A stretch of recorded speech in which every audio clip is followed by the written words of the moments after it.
हे चित्र आपण सगळं पाहतोय। यामध्ये सर्वात मोठा पक्ष म्हणून भारतीय जनता पार्टीचा आमचा पक्ष आहे। उमेदवारी जर जाहीर होण्यासाठी पुढे मागे थोडा कालावधी होत असला तरी योग्य उमेदवार आणि मोदीजींचं गेल्या 10 वर्षातलं काम या बळावर आम्ही या निवडणुकीला सामोरं जात आहोत। मी आज खात्रीशीर सांगू शकतो की महाराष्ट्रामध्ये 2014 आणि 2019ला जर आपण बघितलं तर काँग्रेसच्या तुरळक 2 जागा निवडून आलेल्या आपण पाहिलेल्या आहेत। त्यासुद्धा जे आमचे नवीन आमच्यामध्ये आलेले नेते माजी मुख्यमंत्री अशोक चव्हाण साहेब हे होते, त्यांच्यामुळं तो काँग्रेसला फायदा झाला होता। तो आज ते आता आमच्यासोबत आहेत। त्यामुळे या 2024च्या निवडणुकीमध्ये काँग्रेसला महाराष्ट्रामध्ये एकही जागा मिळणार नाही असं माझं स्पष्ट मत आहे। दोन्ही आघाड्यांना निश्चित फरक पडणार आहे, कारण मी नेहमीच सांगत आलेलो आहे वंचित आघाडीचा एक निर्णायक वोटर त्यांच्यासोबत आहे। त्यांनी जर स्वतंत्र आज आपली एक ताकद उभा केली व तिसरी आघाडी उभी केली तर महायुतीला आणि महाविकास आघाडी दोन्हीकडे त्याचा फटका बसेल असं मला वाटतं। हे काँग्रेस किंवा महाविकास आघाडी किंवा हे जे विरोधक आहेत यांना प्रधानमंत्री मोदीजींच्या विरोधात बोलण्यासाठी काही नाही आहे। काँग्रेसचा जर आपण सगळा इतिहास बघितला तर भ्रष्टाचारानं बरबटलेली ही सगळी काँग्रेसची सत्ता आपण सगळ्यांनी पाहिलेली आहे। 65 वर्ष त्यांनी सत्ताकारण देशाचं केलं। 2G घोटाळा, 3G घोटाळा, स्पेक्ट्रम घोटाळा, डेक्कन हेराल्ड घोटाळा, चारा घोटाळा, कोळसा घोटाळा, म्हणजे घोटाळ्यांची एक संपूर्ण शृंखला भारत देशातल्या नागरिकांनी पाहिली। आणि म्हणून 2014 साली त्यांच्या त्या सगळ्या कारभाराला कंटाळून भारतातल्या सर्व जनतेने भारतीय जनता पार्टीला निवडून दिलं आणि मोदीजींना पंतप्रधान केलं। आज लोकांच्या समोर जाण्यासाठी या काँग्रेसला किंवा विरोधी पक्षांना कोणताही मुद्दा नाही, कुठला चेहरा नाही आहे त्यांच्याकडे। म्हणजे आज तुम्ही इंडिया आघाडीचं जर बघितलं तर त्यामध्ये पंतप्रधानाचा उमेदवार कोण, दावेदार कोण याच्यात सुद्धा मतविभिन्नता आहे। जे लोक त्यांच्यासोबत होते ते सगळे बाजूला गेलेले आहेत। स्वतः ममता बॅनर्जींनी आपापले उमेदवार जाहीर केले ते म्हणजे अनेक ठिकाणी तुम्ही बघितलं। आणि राहुल गांधीजींची जी भारत जोडो यात्रा चालू आहे, ज्या राज्यातनं भारत जोडो यात्रा गेली त्या राज्यात काँग्रेस फुटली, तिथले लोक मग भाजपमध्ये गेले, अन्य ठिकाणी गेलेले आहेत आणि त्यांना कोणताही मुद्दा नाही आहे। भ्रष्टाचाराचा एक आरोप गेल्या 10 वर्षामध्ये मोदी सरकारवर लागलेला नाही आहे। आणि एवढा स्वच्छ कारभार, लोकाभिमुख कारभार, जनतेच्या हिताचा कारभार, देशाची उंची वाढवणारा कारभार, देशातल्या नागरिकांना सर्व सोयी सुविधा देणारा, इन्फ्रास्ट्रक्चर डेव्हलपमेंटमध्ये देश आता अग्रणी आहे। लोकांना मोफत राशन दिलं जातं, आयुष्यमान भारतसारख्या योजनेचे लाभ दिले जातात, PM किसान सन्मान निधी, PM स्वनिधी, अनेक प्रकारे सर्वसामान्य लोकांना आधार देऊन त्यांचं जीवनमान उंचवण्याचं काम प्रधानमंत्री मोदीजींनी केलेलं आहे। आणि मग यांच्याविरोधात बोलण्यासाठी काहीच नसल्यामुळं अशा पद्धतीचं एक वक्तव्य करायचं की संविधान बदलायचं। मला सांगा, भारत देशामध्ये गेले 10 वर्ष मोदींची सत्ता आहे, संविधान बदलायचं असं बदललं असतं ना, पण संविधान कोणी बदलू शकत नाही। स्वतः मोदीजींनी, अमित शाह यांनी, स्वतः फडणवीस साहेबांनी अनेक वेळा जाहीर हे वक्तव्य केलेलं आहे की संविधान बदलू अशक्य आहे। आणि मुद्दा नसल्यामुळे हे लोक असं लोकांसमोर आणत आहेत। लोक सुज्ञ आहेत, लोक जागरूक आहेत, लोक अशा पद्धतीच्या वक्तव्याचा कसा समाचार घ्यायचा हे मतदानातून त्यांना दाखवून देतील असं मला विश्वास आहे। संजय काका पाटील हे एकतर्फी सांगलीतून निवडून येतील हे मी आज तुमच्यासमोर सांगतो।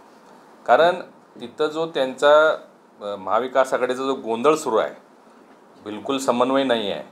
उमेदवार एक जाहीर झाले, दुसरे म्हणतात आम्हीच मागणार, काँग्रेसची आता तिथं सगळी अडचण निर्माण झालेली आहे। आणि त्यामुळे सगळं जर बघितलं तर अजून त्यांच्यात आज उमेदवारी जाहीर झाली, पण ही गेले 8 दिवस सुरू आहे। आता या परिस्थितीमध्ये शिवसेनेनं आपला उमेदवार जाहीर केल्यानंतर तिथले काँग्रेसचे लोक जे खूप आग्रही होते ते काय भूमिका घेतील?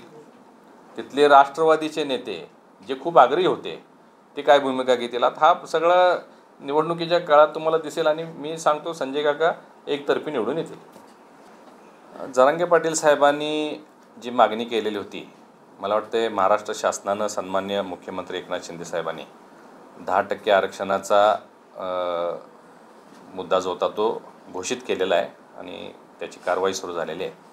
जे सगळे सोयऱ्यांच्या बाबतीत एक प्रश्न होता त्याच्यातही आता बऱ्याच डेव्हलपमेंट झाले आहेत आणि तोही निर्णय आम्ही लवकर घेऊ असं स्वतः सन्माननीय मुख्यमंत्री महोदयांनी सांगितलेलं आहे। आणि त्यामुळं मला वाटतं त्यांनी थोडीशी भूमिका आता सरकारच्या बाजूने घ्यावे असं माझ्यासारखं, मी सुद्धा मराठा समाजाचा आहे, आम्ही या मराठा आंदोलनामध्ये पहिल्या दिवसापासून आम्ही पण आहोत.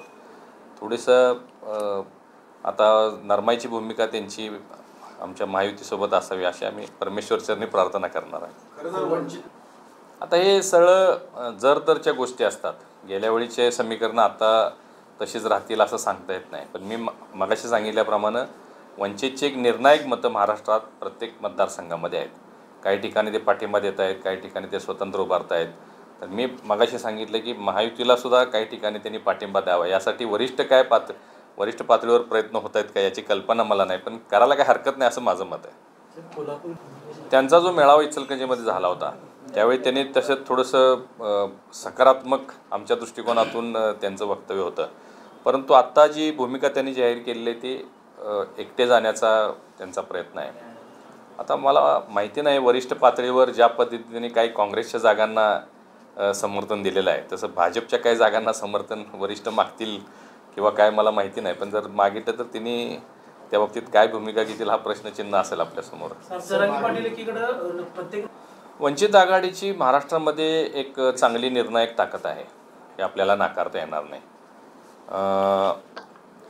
काही ठिकाणी काँग्रेसला पाठिंबा दिला हेही आपल्याला आता जाहीर झालेलं आहे. परंतु त्यांची जी वक्तव्य रोज आपण आता टी व्हीच्या माध्यमातून आपण पाहतोय, थोडंसं त्यांना जो फॉर्म्युला महाविकास आघाडीने दिलेला आहे तो मान्य आहे असं दिसत नाही. पूर्वी महायुतीमध्ये त्यांनी यावं यासाठी प्रयत्न झालेला होता. महाविकास आघाडीचे नेतेही प्रयत्न करत आहेत.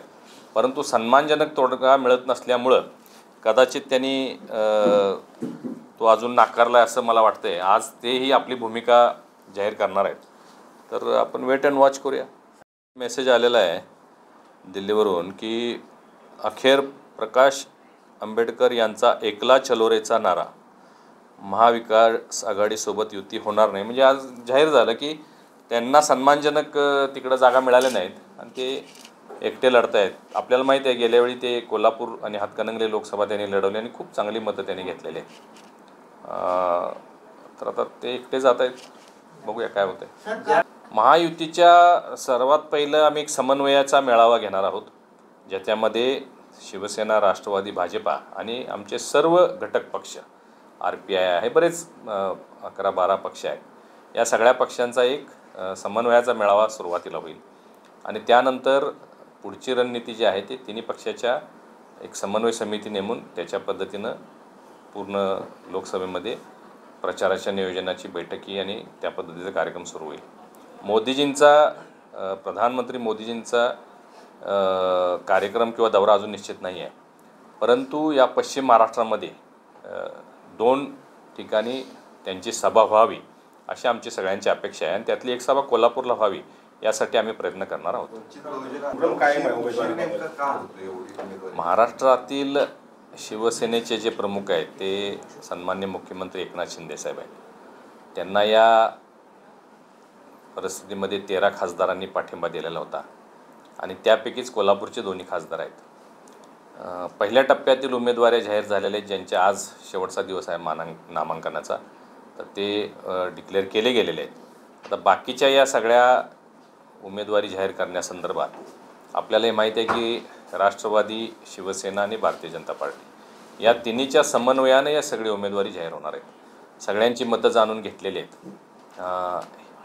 3 पक्ष असल्यामुळं उमेदवारी जाहीर होण्यासाठी थोडासा उशीर झालेला आहे हे निश्चित आहे. परंतु आजच मला वाटते सन्माननीय उपमुख्यमंत्री अजितदादा यांचं स्टेटमेंट आहे की 28 तारखेला आपण उमेदवारी जाहीर करणार आहोत. तर उद्या 28 तारीख आहे.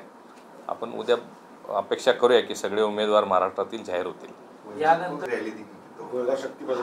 हा सर्वस्वी वरिष्ठांचा निर्णय असणार आहे. कारण मुंबईमध्ये ज्या बैठकी झाल्या, दिल्लीमध्ये जी बैठक झाली त्याचा सार दोन्ही बाजूचा त्याचा अर्थ निघालेला आहे. अजितदादांनी काल सूचक वक्तव्य केलेलं आहे. परंतु आज महाराज स्वतः मोठी रॅली काढतायत त्यामुळे त्यांना कदाचित काही सिग्नल्स वरिष्ठांकडून मिळाले असावेत म्हणून ते तयारी करतात असं समजून घ्यायला काही हरकत नाही. एकीकडे या सर्व मतदारसंघांमध्ये सोलापूरचा उल्लेख आपण केला, 2 वेळा भारतीय जनता पार्टीचे खासदार तिकडून निवडून आलेले आहेत. साताऱ्यामध्ये पूर्वी उदयनराजे महाराज आहेत ते निवडून आलेले होते. सांगलीमध्ये संजय काका पाटील हे 2 वेळा निवडून आलेले आहेत, तिसऱ्यांदा त्यांना उमेदवारी दिलेली आहे. आणि कोल्हापूरमध्ये जे 2 मतदारसंघ आहेत, या 5ही मतदारसंघामध्ये भारतीय जनता पार्टीची पूर्ण तयारी आहे. आमच्याकडे उमेदवारी आहेत, सक्षम उमेदवार आहेत. ज्याचा आपण उल्लेख केला, हातकणंगले मतदारसंघातून जर पक्षानं आदेश दिला, भारतीय जनता पार्टीच्या पक्षाच्या वतीनं शोमिका माडिक यांना निवडणूक लढवण्यासाठी आदेश दिला, तर आमची तयारी आहे. सद्यस्थितीला कोल्हापूर आणि हातकणंगले हे दोन्ही मतदारसंघ शिवसेनेकडे आहेत. एकनाथ शिंदे साहेबांनी काही संकेत दिलेत असं कोल्हापूर लोकसभेतील आपले सहकारी मंडलिक साहेब यांनी प्रसारमाध्यमांना दिलेले आहे. मध्यंतरी ज्यावेळी मध्य प्रदेशचे माजी मुख्यमंत्री शिवराजसिंग चौहान साहेब आले होते, त्यावेळी एक कार्यकर्त्यांचा मोठा मेळावा झाला होता. यामध्ये भारतीय जनता पार्टीच्या अनेक कार्यकर्त्यांनी या दोन्ही लोकसभापैकी एक लोकसभा भारतीय जनता पार्टीला मिळावी अशा अपेक्षा त्या मेळाव्यामध्ये व्यक्त केलेल्या होत्या. त्याचं कारण असं की भारतीय जनता पार्टीचा आज देशभर बोलबाला आहे. खूप मोठ्या प्रमाणात भारतीय जनता पार्टीचे फॉलोअर्स आहेत आणि भविष्यातल्या विधानसभेच्या निवडणुका लढवण्यासाठी निदान एक लोकसभेमध्ये भाजपचं कमळ हे चिन्ह जमिनीपर्यंत पोचलं जावं ह्या भावना कार्यकर्त्यांच्या होत्या. त्यानुसार एक जागा भाजपला मिळावी यासाठी जी चर्चा सुरू झाली ती त्या पद्धतीने झालेली होती. परंतु अद्याप आमच्या भारतीय जनता पार्टीच्या पक्षश्रेष्ठींकडून अशा कुठल्याही सूचना किंवा अशी कोणतीही माहिती आमच्यापर्यंत पोचवलेली नाही आहे की दोन्हीतली जागा भाजपला मिळेल, एक आपण शिवसेनेवर लढवायचे, एक भाजपवर लढवायचे, असे कोणतेही आदेश किंवा सूचना अद्याप आमच्यापर्यंत प्राप्त झालेले नाहीत.